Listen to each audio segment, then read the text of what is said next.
welcome back to another episode of Tube Talk.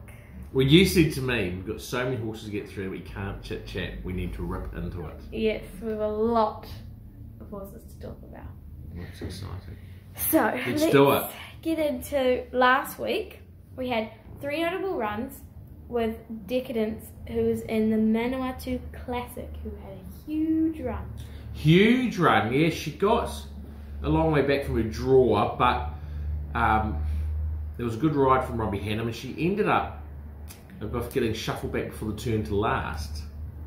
And then she managed to get out and storm home for 5th. It was a huge run.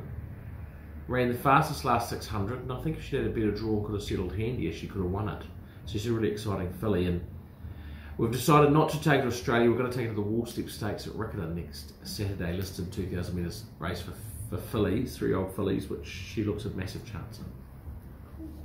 Then we had Mite, who ran 3rd on debut. 2-year-old, really nice horse, well-bred horse. He's by power, but he's out of a really, really good family. And 1,300 metres on debut for a 2-year-old, pretty tough, but he was pretty good. He was a little bit green. It was a strong field. There were winners in the field, and he ran 3rd. Really happy with him. He's got a bright future. Then we had Oberlos, who ran 2nd on Wednesday. Yeah, at Randwick, a really good run. He was one of our imported horses we bought. His 2nd up run, he just got nailed on the line. He's only had a handful of starts, so he's still learning. Doesn't quite know how to neck down and sprint yet for the look of his action. He's just sort of looking, what do I do? So up in distance and more experience, he's going to be a pretty serious horse. He's an exciting horse. Cool. Now let's get straight into this week. Let's nail it, Katie.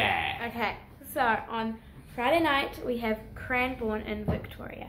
Yeah, Starry Bill running there, really exciting. He ran fresh up a couple of weeks ago over there. Got back in the field and he didn't really run on. We're a little bit disappointed, but we do think he may have needed the run. So he goes to Cranbourne. It's a 10-horse field. He's barrier 8, Jamie Carr on board. So from the barrier draw, he might end up a couple of places back, but he should get his opportunity, and his work's been really good. We'd like to see a much better performance from him. Then on Saturday, at Riccarton, in race 1 we have Aristotle. Yeah, moving to Saturday, Aristotle, barrier 19, unlikely runner. He will more than likely be reserved for a trial next week or go to Wingatui. Then in race 2 we have Titanium Jack. Titanium Jack is a horse that you should have $1 each way on. He went, last start he drew wide, he got back, he just never kind of got into the race, but his win before was super. He goes to 1,200 metres and he's got a good draw for a change. He's drawn sort of midfield, so he's going to be able to sit in midfield, be that much closer, and he's got a devastating sprint and his work's been super. So I think people need to have a couple of dollars each way on him on Saturday. He'll run really well. Cool. Then in race 7 we have Severine.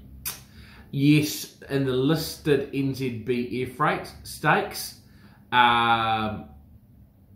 She ran 4th in the listed race 2 starts back. Her run last start was 7th and didn't look great, but she's actually just looking for more ground. She's been trained for this and she's looking for more ground, so couldn't quite kick. So she'll be at longer odds, but she's certainly in with a chance. She's got a bit of an awkward draw, so we'll look at try and get back with a bit of cover and track something into the race, and she can run much better than her odds suggest.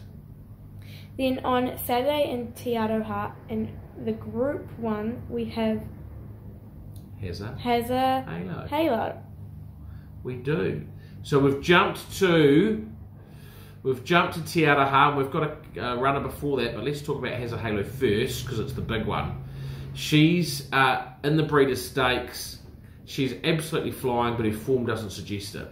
2 starts ago, she ran 32.77 in the last 600 fresh up, and last start she just couldn't get out. She got out, she would have won easily. So she's just been so unlucky, and she's flying. She's got quite a nice barrier draw, barrier 6 of 11 runners. She should get a nice run in midfield with a bit of cover, and she's certainly right in this race. She's well over the odds. Then in race 6 we have Hasbro.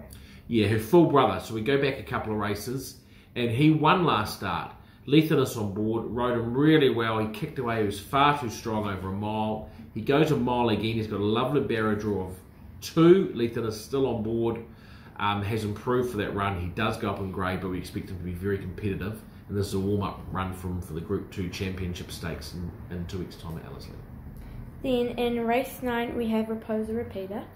Yeah, I would love for him to win. Unfortunately, one of our great owners, Lou Sutherland's wife, passed away this week, and Lou is a shareholder of the horse, and he'll be Taiki and again will be riding him. Will be wearing a black armband for Margaret Jean. So I would love Raposa to win for them.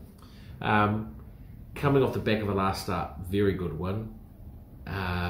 Awkward Barrier draw of 11. We're going to have to just try and slot in somewhere, but he's in great form. He's in super form, and he's going to be a real chance.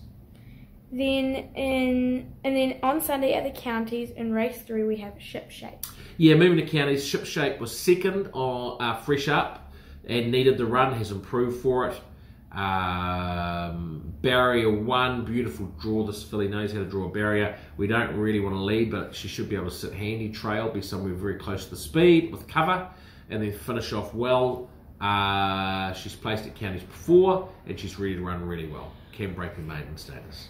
Then in race 4 we have Eridani, who is a doubtful starter. Yeah, she's just drawn wide, Barrier 12, and there's a couple of good options for an ex-Sadbat Tirapa. There's a 65 1200 and also a 3-year-old 1200. So unlikely to run, more likely to go next Sunday at Tirapa. Then in race 5 we have Campari.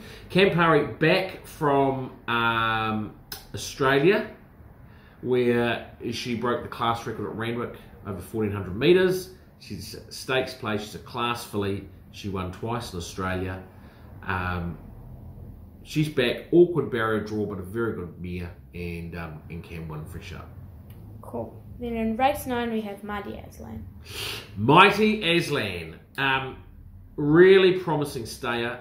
He ran second last start. He got back, stormed home for second. He's doing a lot of things wrong, but he's got a lot of raw ability. He steps up to a mile, which will really suit him. And Sam spread on board. Long run down the back straight. We'll just have to slot in and find a spot. But if he does find a spot and relaxes, he's a good winning chance. Cool. So now it's time for Bet of the Week, and we have chosen Mighty Aslan. We have. It was hard. We were thinking about Has a Halo at long odds. I also think about Campari. She might be at short odds. So we've gone for Mighty Aslan, who we think has got a lot of raw ability. The mile will suit, and I think he might be sort of $6 or so. And I think he's a really good way that we can finish off the weekend. Cool. So that concludes TubeTalk for this week. It does, and we shall see everybody next week.